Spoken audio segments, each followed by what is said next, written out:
Bonjour, je vais vous présenter le corrigé d'un croquis de géographie concernant l'île de la Réunion et intitulé Île de la Réunion, mise en valeur des milieux entre risque et protection. Mais avant, j'espère que vous avez fait l'exercice à partir du PDF, c'est-à-dire des questions, des réponses, mais surtout sur ces PDF, il y a une aide qui vous permet d'utiliser un logiciel qui s'appelle le Cartoflash Prof et qui est ici. Voilà, ce Cartoflash qui vous permet de créer des cartes, elles sont ici, qui vous permet de mettre des couches. Vous le connaissez, j'espère que vous l'utiliserez à bon escient pour trouver les réponses aux questions posées.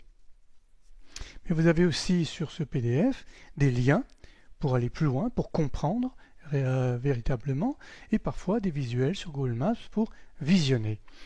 J'espère que vous avez fait tout ce travail préalable avant d'aborder la correction que je vais vous présenter maintenant. Une correction qui se présente toujours sous le même format, pour ceux qui l'ont déjà travaillé vous connaissez. Une question ici, la même que sur le PDF, exactement la même. Des figurés à utiliser pour ce croquis et celui-là uniquement. Inutile de cliquer, ça ne sert à rien. Vous avez ici les 4 réponses possibles à la question posée. Soit vous répondez par un figuré ponctuel, soit un linéaire, ou de surface, ou de flèche. Et vous avez bien sûr toujours ici, vous le savez aussi, les contours schématiques si vous voulez en tirer un schéma, et les carreaux de cahier si vous voulez bien repérer l'élément que vous tracez. Pour le moment, on n'en a pas besoin, on décoche. Bien, commençons. Donc, première question. Il y a des milieux, puisque c'est mise en valeur des milieux entre risque et protection. La problématique a été expliquée sur le PDF, mais aussi sur ce corrigé, mais en avant. Alors, comment représenter les milieux de plaine et de plateau qui sont agricoles et urbanisés? 4 possibilités, ponctuelles, linéaires, surface ou flèche. On va faire volontairement une erreur pour montrer ce que ça donne. On va prendre linéaire qui est le plus proche possible. Regardez, linéaire, ce n'est pas le bon choix. Et je vous explique pourquoi. Il est très important, à n'importe quelle étape, de bien lire ce petit rectangle jaune ici, qui est une explication que vous ayez trouvé la bonne réponse ou que vous ne l'ayez pas trouvé. Il est toujours expliqué pourquoi ce n'est pas la bonne, et après, lorsque c'est le cas, pourquoi c'est la bonne et comment dessiner cette bonne réponse. Bien, après cette erreur volontaire, prenons la véritable réponse qui est figurée de surface. C'est la bonne réponse. Vous avez ici le graphisme attendu, vous avez la légende qui se construit, et comme je vous l'ai dit, l'explication pourquoi ce vert-là, alors que nous avons des plateaux et de l'urbanisme, et comment le dessiner. On vous explique qu'il faut appuyer très légèrement pour, etc., etc., à vous de le lire. Puisque vous l'avez trouvé, une flèche vous invite à poursuivre. On poursuit, et vous avez donc la deuxième possibilité, c'est-à-dire la deuxième question. Milieu montagnard, on n'hésite pas, figuré de surface aussi. Toujours une explication pourquoi cette couleur, pourquoi cette tonalité de couleur, et on va plus loin, et on voit. Ici, vous avez donc la représentation de l'urbanisme sur les milieux qui ont déjà été dessinés. Comment faire?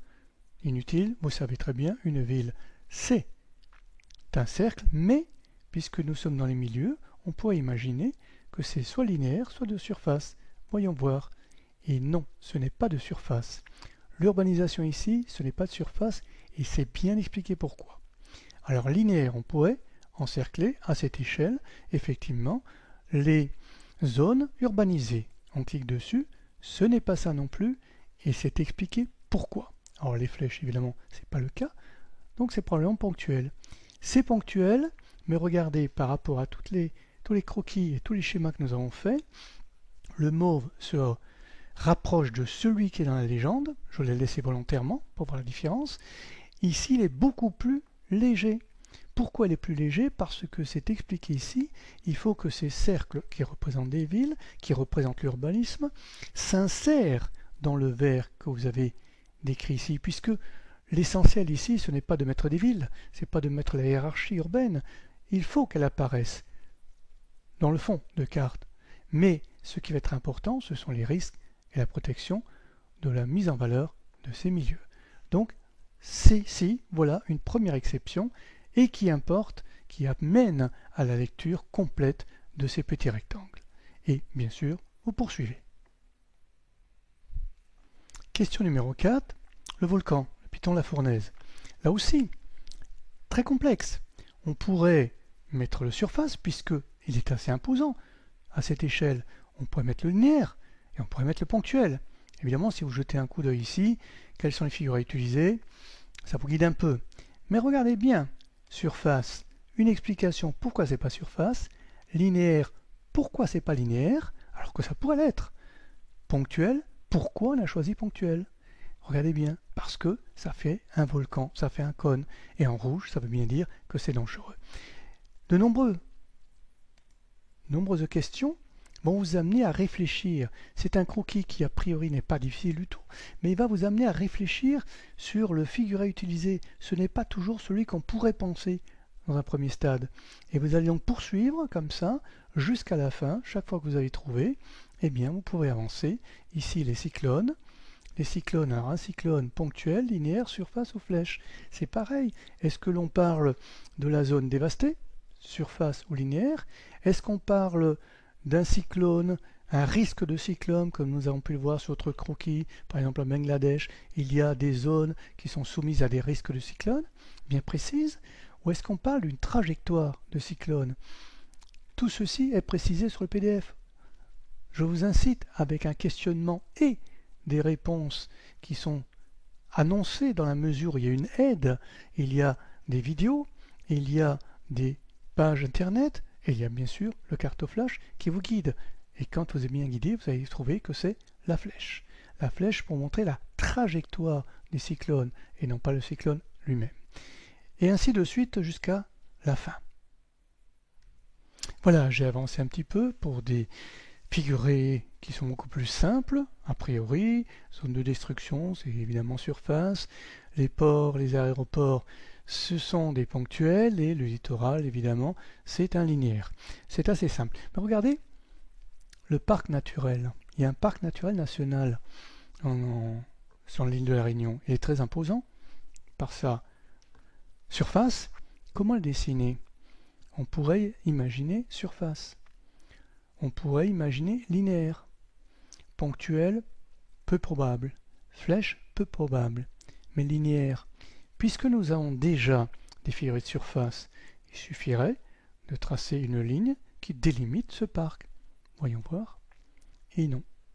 Ce n'est pas ça. Pourquoi? Parce qu'on perdrait, vous dis-je, la notion de protection. Si vous mettez une ligne, vous encerclez. Encercler, quelque part, ça veut dire synergie lorsque c'est le cas, ou, si ce n'est pas synergie, c'est un emprisonnement. Vous êtes enfermé. Or, le parc, ce n'est pas ça. C'est justement une zone qui est protégée, mais vous pouvez y aller. Il y a des allées et des venues. Mais c'est donc quelque chose qui est délimité, mais qui en même temps est protégé. Qu'est-ce qui pourrait le mieux le représenter? Figuré de surface. Mais attention, il est très particulier. Vous avez bien une ligne qui le délimite. Pourquoi le délimiter? Parce qu'il y a déjà un figuré de surface sur l'ensemble du croquis. Donc on trace la limite de ce parc en pointillé pour bien montrer qu'il est perméable, qu'il y a des échanges possibles. On y va, on en rentre, on y sort. Et vous avez léger, très légèrement, des hachures très fines dessus. Parce que des hachures serrées, ça veut dire c'est barré. C'est comme pour les coraux ici, c'est négatif. Mais là, des hachures très très fines montrent simplement, donnent l'impression d'avoir une couverture. Ces pointillés plus ces hachurés vous donnent l'impression d'une couverture. C'est comme si on avait protégé cette partie-là. C'est donc bien une zone protégée. Voilà, un exemple précis encore. Puis, vous continuez, nous sommes d'accord, il vous reste encore le classement au patrimoine mondial. C'est toute cette zone qui est classée. Pratiquement le parc en entier, un peu de choses près, il est classé. On a énormément de figurés de surface déjà. C'est très important sur cette île. Mais le classement à l'UNESCO, lui, est encore plus important. Il faut vraiment le mettre en valeur. Alors évidemment, les petits malins diront, il suffit de faire le décompte des figurés et on verra que c'est le ponctuel qui n'a pas encore été mis. Comme c'est la dernière question, c'est forcément lui. Allons-y, mais voyons pourquoi. On y va. très grande explication. Pourquoi un losange? Vous regardez sur Internet quelle est la signification symbolique du losange et vous comprendrez pourquoi j'ai choisi un losange. Alors les couleurs, très simple. Le vert, parce que c'est le parc naturel qui est en classement. C'est la nature qui est classée. Et le jaune, pourquoi? Parce que ça brille. Sur l'ensemble du croquis, dès que vous regardez, vous ne voyez que ce jaune. Donc c'est très important. Et comme c'est un losange, on vous l'expliquera sur Internet en long et en large, c'est symbolique de losange. Mais ici, vous voyez que c'est un élément très important. Donc voilà, ici il y a un élément important. Je porte mon attention sur la légende et je vois, c'est un site classé au patrimoine mondial naturel de l'UNESCO. J'ai gagné. Le croquis est scientifiquement juste et visuellement, il me donne l'ensemble de ma démonstration.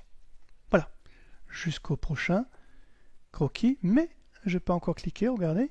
Pourquoi? Eh bien tout simplement pour avoir le nom des villes et villages, gros villages dirons-nous, que j'ai représentés tout à l'heure. Voilà, mon croquis est fini. Et voilà votre croquis. Jusqu'au prochain, je vous souhaite du bon travail. Au revoir.